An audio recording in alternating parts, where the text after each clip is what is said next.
السلام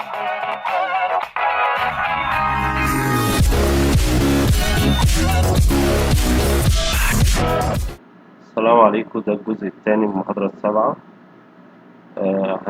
كنا اتكلمنا في الجزء الأول عن الماسنج.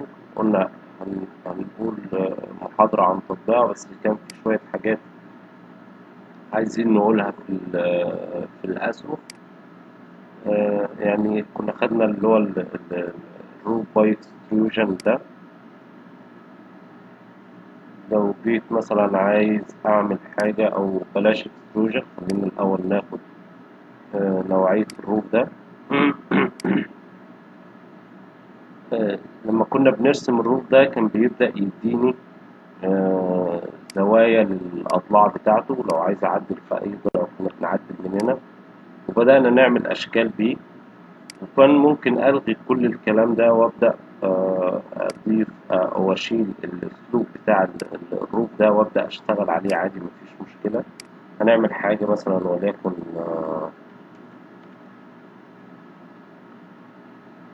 تمام، مثلا حاجة زي كده. هعمل بس حاجة مربعة شوية. تمام، كان عندي نوع السقف زي ده. طبعا ممكن أضيف الميل على ضلع واحد وأبدأ أضيفه على أضلاع، أو ممكن أضيف الأسلوب أو سهم الميل الموجود عندي ده، حاجة زي كده. لما كنت ببدأ أضيف سهم الميل بتاعي، تمام، يعني كنت بضيفه في اتجاه واحد كده، واديله الميل بتاعي التيل والهيد بتاعي، وابدا اشتغل ويبدا يديني الميل اللي انا عايزه. طيب لو رحت كده على ال 3 دي وقفت، فكده مديني ميل في الاتجاه ده. طيب كنا اتفقنا قبل كده ازاي انا بحدد اتجاه الميل ده.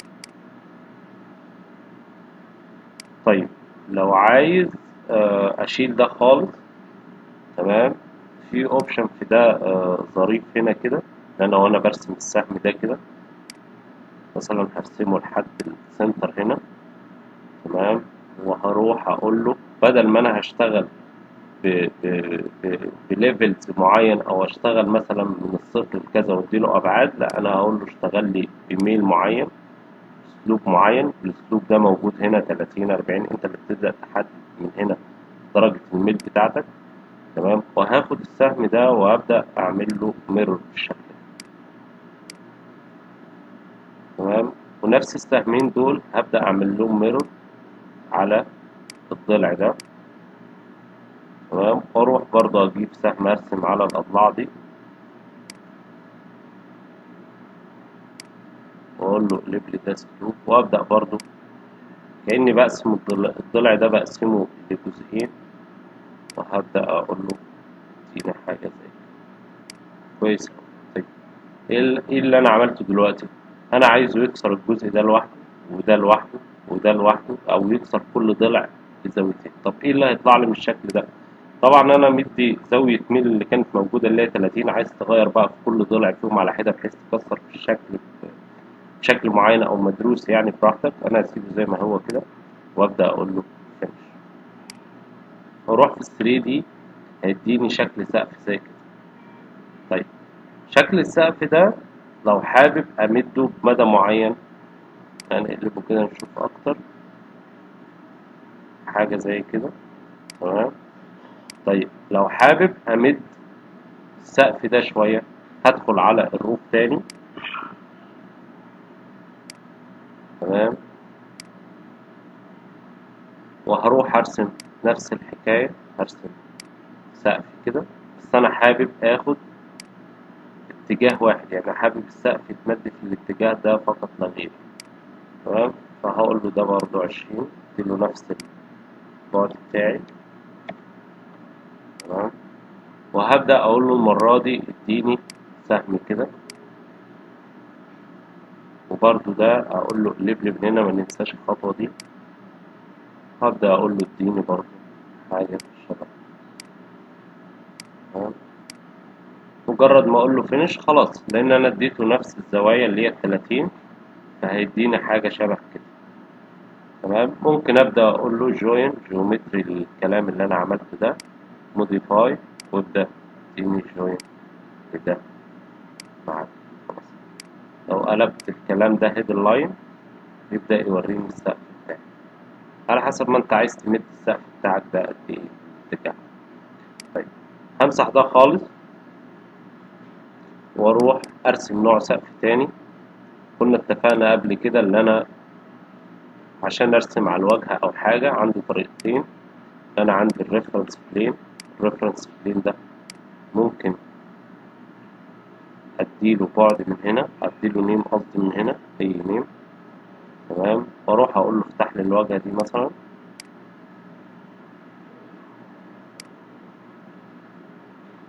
وابدا اقول له سيت ورك بلين. انا هشتغل على الواجهة، ممكن اقول له بيك طبعا او اشتغل باي نيم واقول له انا عايز اشتغل على الريفرنس بلين. طيب في الحالة دي هروح اجيب السقف بتاعي اللي هو باي اكستروجن وهبدأ ارسم السقف بتاعي. انا عايز ارسم حاجة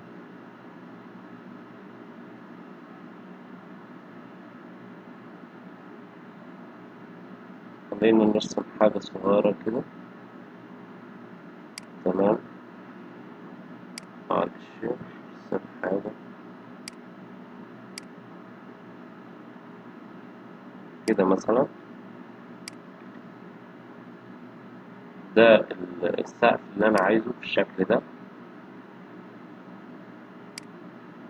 تمام ادي السقف اللي انا رسمته عندي.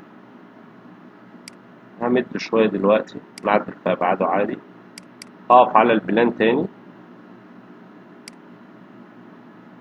او على ليفل 2 عشان رسمه على ليفل 2، وهقول له مثلا خليلي ده روتيت وروتيت.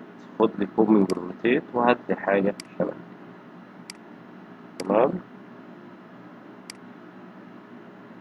انا عايز من الاخر اعمل حاجة بالشكل ده بس تبقى مظبوطة. يعني بص هنا في تداخل وفي شوية حاجات مش مظبوطة. لا انا عايز اعمل حاجة بالشكل ده بس تكون مظبوطة يعني، واعملها بسهولة. يعني مش عايز ادخل في قصة ماس وحاجات عشان اعمل حاجات بسيطة ممكن اعملها بأوامر عادية. طيب هنزل بس في السقف ده شوية. المفروض ادخل على الايديت او ادخل على الايديت بتاع ده وابدأ اقلل ارتفاعه شوية يعني. تمام هقلل في ارتفاعه بالشكل ده مثلا. تمام وهبدأ اقول له فينيش. خلاص ادي نوع السقف بتاعي. طيب مبدئيا هروح اقول له نوع السقف ده كان فيه امر هنا اللي هو بتاع الروف ده اللي بيبدأ يعمل جوينت للروف مع بعضها. ببدأ اختاره الاول فين. لا مش ده معلش موديفاي.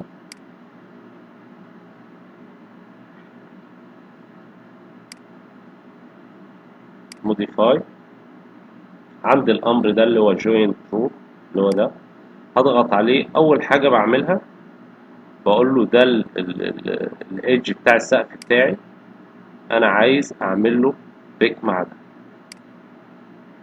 فبدأ يعمل لهم لي جوينت مع بعض بالشكل ده كويس أوي. طيب فاضل عندي مشكلة اللي هي مشكلة الفويد ده مع ده، اللي انا اعمل فويد بالشكل ده مظبوط.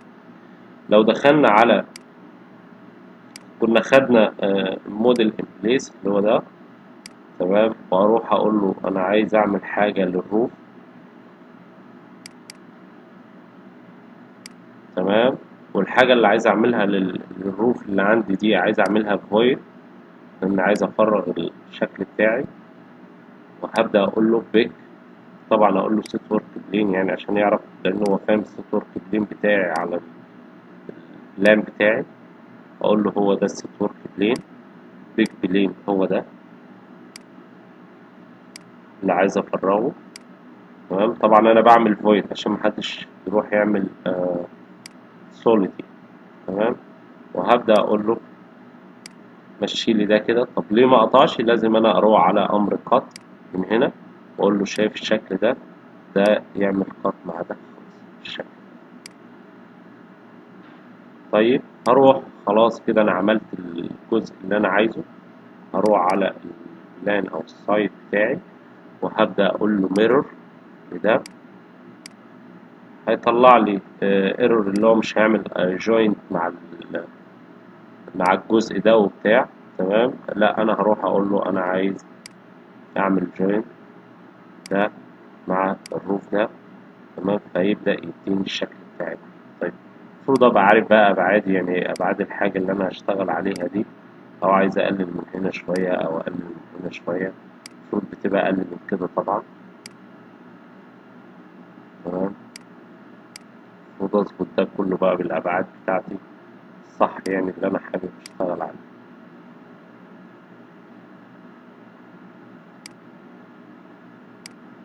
تمام، فيبدأ يديني حاجة متقاطعة بسهولة بالشكل ده. هروح اقول له اعمل لي جوين ده مع ده،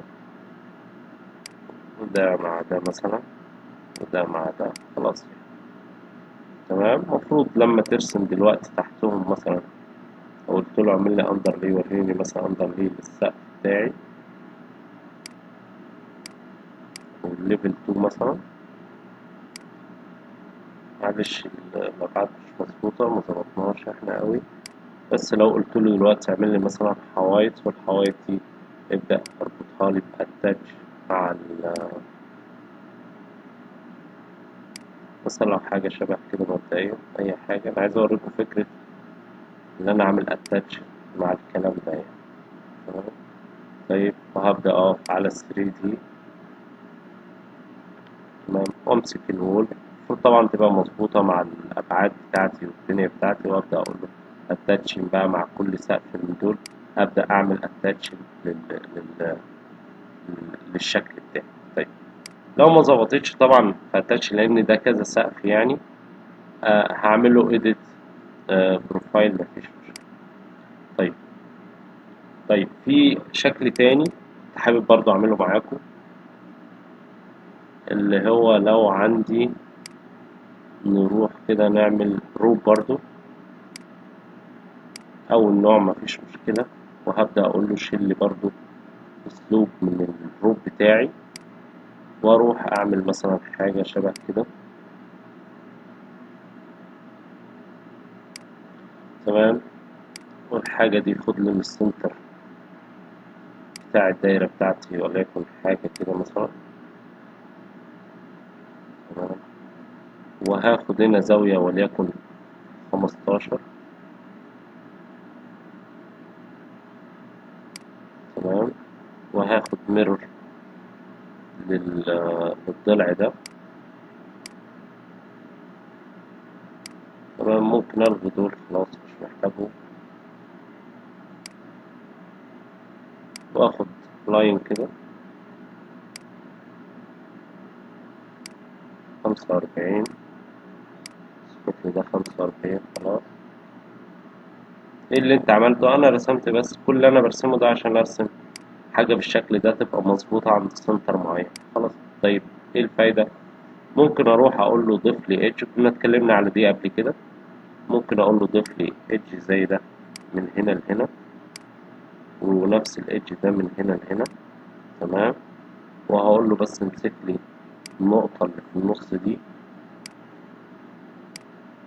واقول له مثلا ممكن من هنا او من هنا. طبعا هقول له دي انا عايز 1000 اللي هو متر مثلا. هات الشكل اللي انا عايزه. خلاص. طيب تاني. اوكي خلاص، ابدا اقول له هات امر زي امر array.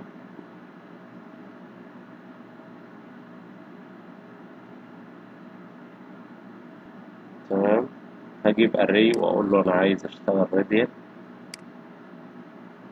واخد حاجه زي كده وابدا اقول له وليكن 45. نخلي مثلا 8 او اوكي. تمام. طيب فيديني طبعا ممكن اضيف هنا سلندر معين، او دي تبقى تغطية معينة او فعندك مفيش اي مشكلة ان انت تعمل حاجة زي كده يعني.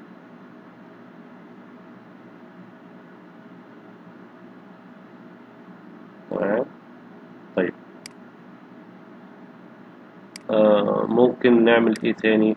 الأسقف كان في حاجة برضو، اللي انا لو عملت حاجة زي الروف ده خلينا على ليفل 1. معلش هرجع لأنه محتاج أعمله على ليفل 1 لهذا ليفل 1 مثلا، وأقول له اعمل لي الروف بتاعي. بس المرة دي هبدأ أضيف الزوايا بتاعت الميل بتاعتي حاجة زي كده. تمام. الروف بتاعي لو بصينا هنلاقيه مثلا على نقف على واجهة أحسن. هو طالع من ليفل 1 ل2 لأن أنا عامل ميله كبير جدا وعامله أساسا مساحته كبيرة جدا. قاصد عشان أوريكم حاجة صغيرة هنا إن أنا ممكن أمسك من هنا وأبدأ أقول له في حاجة اسمها قط ليفل. أنت عايز تعمل قط عند أي ليفل. تمام. طيب بيفيدني في القط في الحاجات المايلة للقراميد والكلام من ده لسطح معين. لو عايز أركب قراميد أو حاجة أعملها بروف أو بسقف. طب عايز أوطى عن كده، عندك أوفست هنا. ممكن أقول له أوفست مثلا وليكن 1000 مثلا.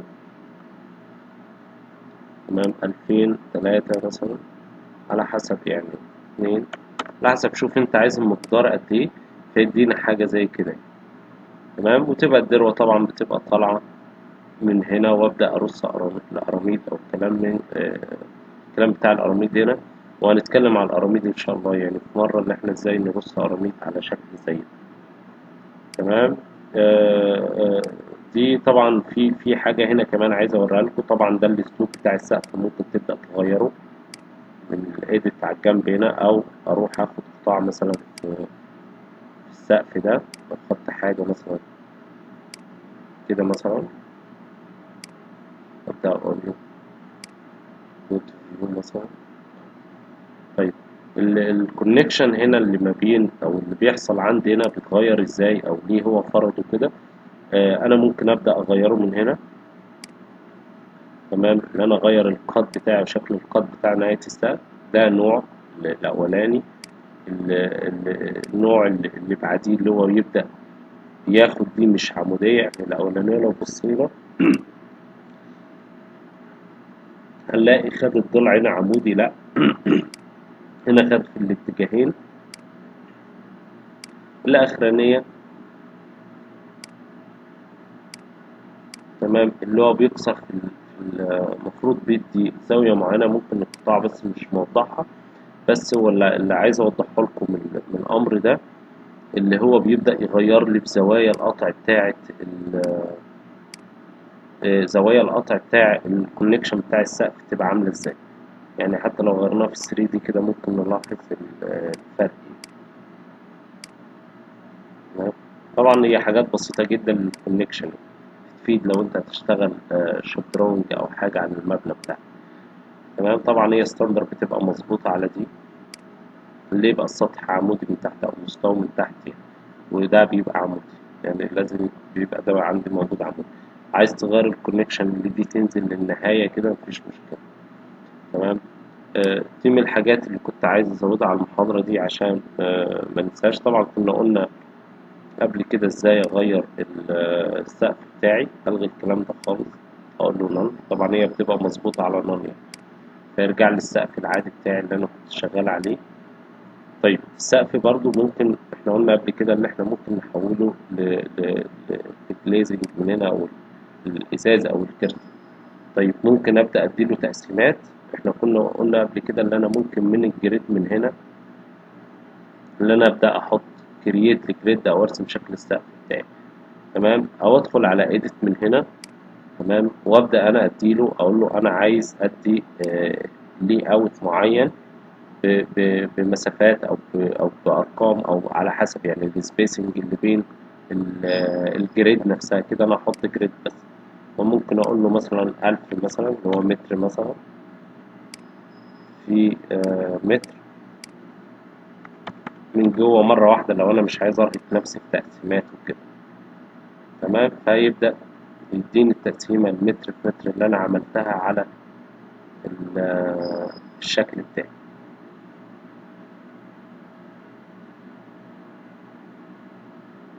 تمام. بدأ خلاص خلص الشكل بتاعي، قلت له اوكي خلاص. تمام. طبعا ده كله ازاز. طبعا اللون انا هغير بس عشان اللون يبان. طيب انا اديت تقسيمات من جوه، كان لو عايز اغير element معين، element زي ده ممكن امسكه اعمل select tab زي ما عملت من شويه، واقول له ده solid او void او ازاز مثلا زي ما هو موجود. او ممكن امسك كل نوع السقف كله وابدا اقول له انا عايز مثلا في الاول هنا ممكن اقول له طبعا ده الكات كونكشن هيبقى عامل ازاي، او اقول له البانل بتاعتي عامله ازاي. البانل دي انا عايزها ازاز او كلها مره واحده، يعني ممكن اقول له سوليد، كله سوليد مره واحده، بدل انا ما اقعد اغير اليمنت. لو عايز اغير كل السيستم مره واحده، فببدا ادخل من هنا اقول له الكيرتن بانل والله شكلها كده. تمام. ودي ممكن احنا نعمل من فاميلي كيرتن بانل. طبعا انا هخليها ازاز تاني. تمام، حولها لإزاز تاني خلاص. طبعا ممكن أعمل أنا البانل دي وأعمل لها لود على المشروع ولا نزلت تاني من فاميلي طبعا يعني.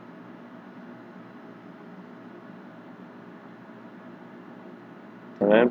طيب ممكن أبدأ أضيف مليون، يعني المنيو بتاعتي البوردر بتاع الأسطح الخارجية أو الخطوط الرئيسية دي ممكن أبدأ أغيرها من هنا. أنت عايز مليون شكله عامل إزاي؟ يعني والله أنا عايز مثلا حاجة شبه كده مثلا. يعني مش هحط كله عشان الملف تقيل، بس جرب ان انت تغير في دول، فيبدأ يحط للتيرر بتاعه والتقسيمات الداخلية حاجة والبوردر الخارجي حاجة، سواء بقى في الاتجاهين، يعني برضو في الأفق والرأس لو عايز تغير يعني. تمام. أنا هسيبها عملتها في واحدة بس كده ومش كاملة، ونعمل أوكي ونبدأ نشوف. تمام. بدأ يغير معايا البوردر الخارجي ويحط على دول حتى المليون. كل الرأس خلاص بدأ يحط عليه المليون. الأفق طبعا تدخل تغيره من جوه. طيب أنا عايز أعمل حاجة صغيرة، أوريكم حاجة صغيرة بس. اللي أنا ممكن أشيل ده خالص وأروح أعمل بس نوع سقف صغير معقول كده.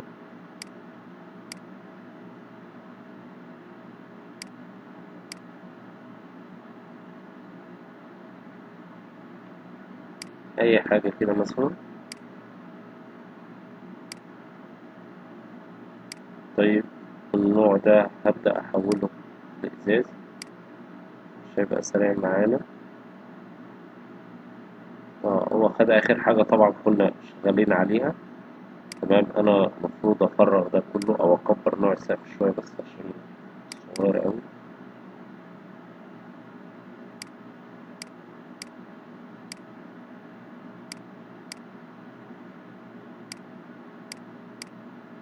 تمام. طيب هدخل أشيل ده كله، مش محتاج أنا الكلام بتاع المليون ده كله مثلا. أقول له نعم. تمام. هنا أقول له تقسيمات متر في متر، أوكي مفيش مشكلة خلاص. بدل ما أقعد أنا أمسح مليون مليون من هنا أو أغير من هنا. تمام. متر في متر. طيب أنت مفروض لو مثلا السطح ده كله أراميد أو كده، طبعا أنا أعملها بكذا طريقة بس دي طريقة منهم. أو مش شرط أراميد، لو عايز تعمل هنا تشكيلات معينة، أنا مفروض أروح أبدأ أقول له افتح لي نيو فاميلي. والنيو فاميلي دي زي ما عملنا قبل كده حاجات اللي أنا هعملها خاصة بالكيرتن بانل، يعني ندور هنا على حاجة اسمها كيرتن بانل. تمام. وبعد ما اجيب التمبلت بتاعتها الموجودة عندي، هبدأ ارسم عليها اي شكل. تمام. هنسيبها ان شاء الله لحاجة في التطبيق، وندي كذا طريقة للكيرتن. تمام. المهم انت بتجيب الكيرتن بانل بتاعتك من هنا ايا كان النوع بتاعها. تمام. وبتبدأ تعمل موديل لواحدة بس منهم، وابدأ اعمل لها لود على المشروع بتاعي. بتبدأ تشتغل مفيش اي مشكلة. ده طبعا كل الحاجات الموجودة عندك، سواء للانوتيشنز او حاجات مثلا انت شغال عليها بتجيبها من فم هنا، وكنا اتكلمنا على الجزئية دي قبل كده. تمام. طبعا في حتى للدور كيرتن وول اللي انت تبدأ تشتغل عليه من هنا او غيره او غيره. تمام. كيرتن وول اهيت متر الكيرتن وول اللي انت لو عايز تظبط حاجة في الكيرتن وول نفسها. طيب انا ما كنتش عايز دي، بس هو هنا اللي انت ممكن تعمل حاجة او تقسيمة معينة للكيرتن وول بتاعك. الحاجات دي حبيت اقولها عشان كنا عدينا الجزئية دي، فنقول شوية حاجات برضو الناس تبدأ تطبق عليها، ونبدأ نشوف كل شوية كده ننزل حاجة حوالي نص ساعة أو حاجة، بحيث الناس تبدأ تطبق عليها. طبعا البانل دي لما تعمل فاميلي للحاجة بتاعت البانل نفسها، تبدأ تلاقيها هنا أو تقلب السيستم من جوه زي ما اتفقنا. شكرا.